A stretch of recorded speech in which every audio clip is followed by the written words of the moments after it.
Looking at Deuteronomy and Leviticus and Numbers and the Torah, you see that God calls Moses to take the people from slavery and bring them to the promised land.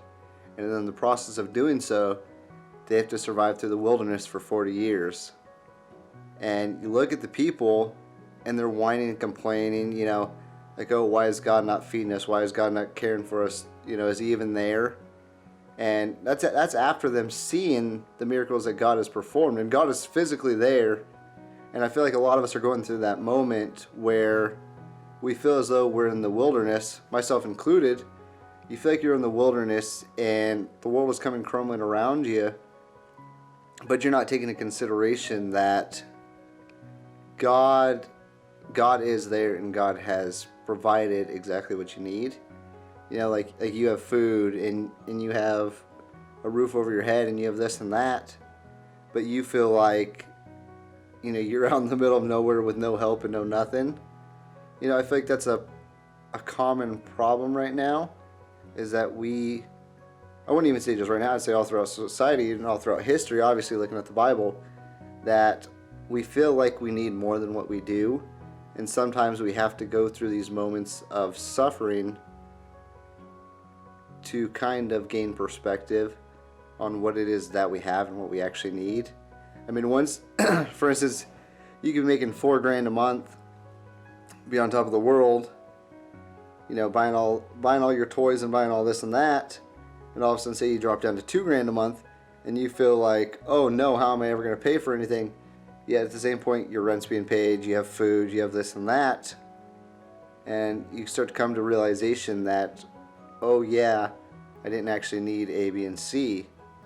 And a lot of us need that, and I feel like God sometimes has to put that into place. We feel like, oh no, why did God screw me over? Why did I have to go through this? But sometimes it's needed to gain perspective on what actually matters and what you actually need. And that's something that I have huge problem with, is I feel like, why can't I go out and buy a new truck? Why can't I go out and buy a new boat? Why can't I buy this and that?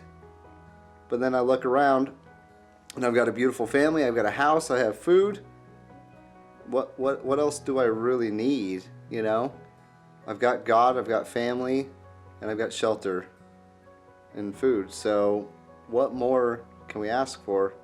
We look around the world and we see people that are truly suffering, and we're sitting here and complaining about the coronavirus and complaining about this and that, when the majority of us, not saying all, because obviously there are people here who really truly do need help, and we need to provide the help. But for a majority of us, we're complaining when we think we're in the wilderness, yet God is taking care of us and we're perfectly fine. Are you putting yourself into the desert? Like myself included, I'll wake up into the morning and set myself up for failure before I even have reached the day. Like I'm gonna sabotage myself and think about all that's gonna go wrong, and I'm gonna place myself into the desert. I have exactly what I need in front of me, but for some reason, I'm going to kind of loop around that course, and I'm going to put myself into a bad position. I'm going to intentionally sabotage myself just so that way I have something to complain about.